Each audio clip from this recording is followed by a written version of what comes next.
Hello guys, welcome to another video channel. من بنیتا همتون میرم با ویدیوی جدید. میخوام بهتون امروز نقاشی مربع داد بدم. باش با من همراه باشید. شروع کنیم. براتون میخوام الان یک قاب خوشگل بکشم.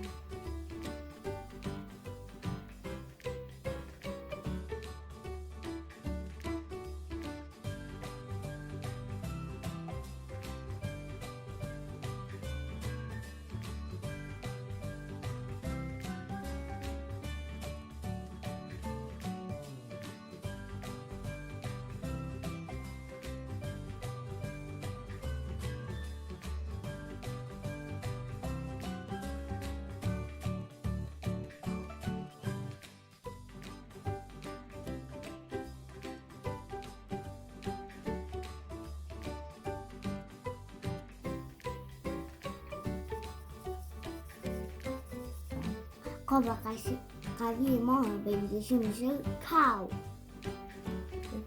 اول میخوام یه شیر بکشم.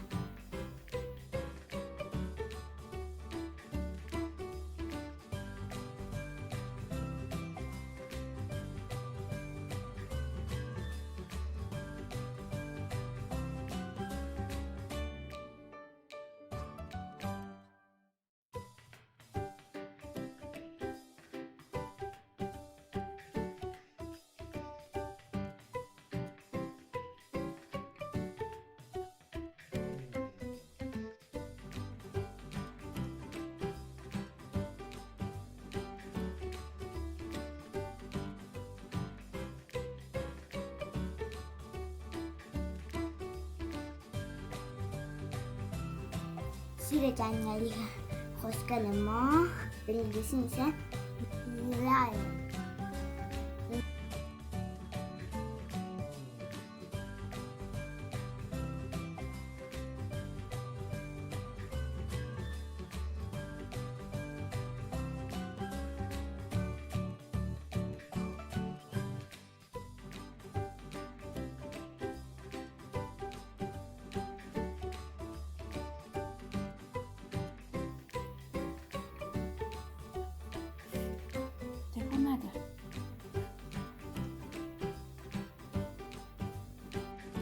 به انگلیسی میشه آو.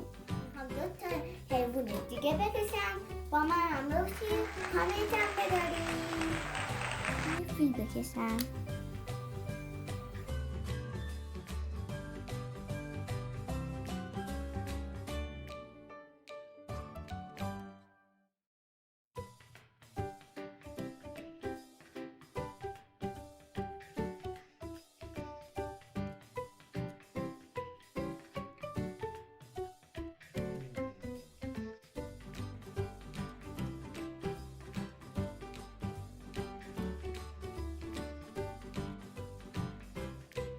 فیل قشنگ ما به انگلیسی میشه elephant. ممنون که با ما همراه بودید. به دوستانتون عمل معرفی کنید. لایک و سابسکرایب فراموش نشه. Goodbye, see you later.